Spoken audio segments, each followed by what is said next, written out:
Le nom de cette stratégie en français est « Tisser des liens, œuvrer ensemble ».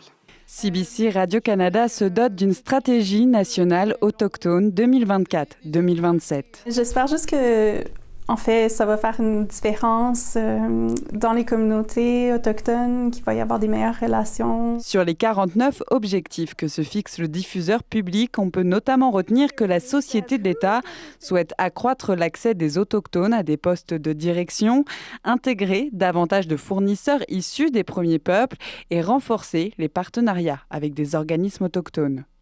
Un bureau autochtone sera d'ailleurs chargé de superviser la mise en œuvre de tous ces objectifs. Ce bureau va assurer des perspectives, une vision autochtone. Un plan qui intervient 9 années après les recommandations émises par la Commission de vérité et de réconciliation qui préconisait déjà des actions similaires. C'est peut-être un petit peu tard, mais c'est mieux que jamais.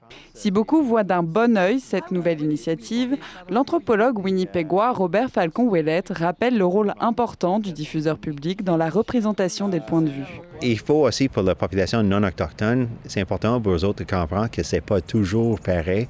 Pas tous les autochtones pensent pareil, il y a des différences d'opinion. Souvent, on va chercher les mêmes mondes tout le temps qui disent les mêmes choses.